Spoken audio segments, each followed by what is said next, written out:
Well,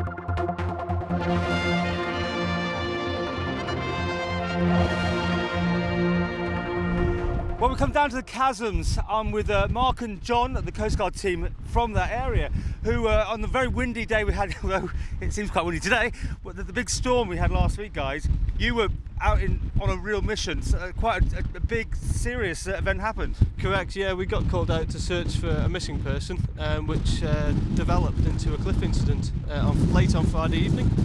Yeah, and it was quite a difficult trip, yeah. I mean, this, of all places, the chasms are renowned for these sort of holes that just appear from almost anywhere, and you could fall down. In fact, you have had cases like that in the past, haven't you? Yeah, we have. A few years ago, we had actually a lady fell into one of these chasms, and it was quite a difficult rescue. And Mark actually went down that time and rescued her from the chasms. Yeah, it was. Now, we haven't really video of that particular event last week, but you've got some of your training video you've provided us with, so can you take us through what we're seeing here, what you're going to get up to? Yeah, so we're just looking at sort of footage of this particular area, because the chasms is somewhere where we come to train quite often because of the nature of the terrain. You can see what it's like, and we've got to be prepared. We have had incidents happen here in the past, and as we saw on Friday night, we had quite a serious incident here, and that's when the training really all sort of pays off.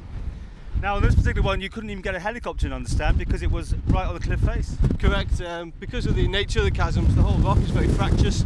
The cliff is very unstable, so any further vibrations need to be avoided. So it was a very slow cliff extraction up the cliff instead of normally we'd call a helicopter in and take them off that way.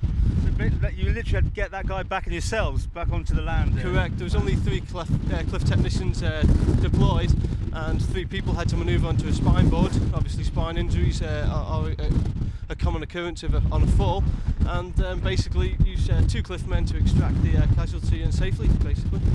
I know you can't really go into details because obviously that person's still having some treatment and everything, but was it a tip-off that made you alerted, or good luck? What happened?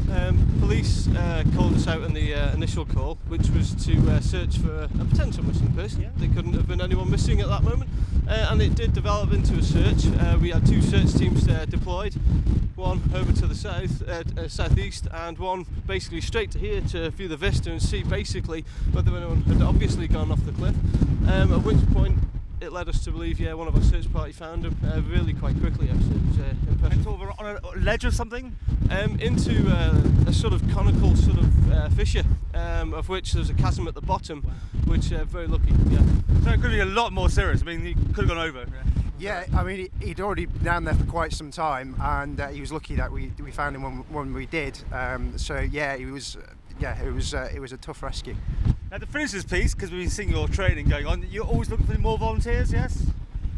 Well, we are around the island, yeah. I mean, our team at the moment, we've got a full team, but there are certainly teams around the island who are looking for people, yeah.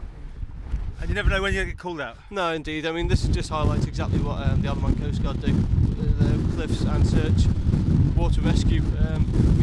We're here around the coast, anywhere on the coastline, 24 hours a day. All volunteers as well.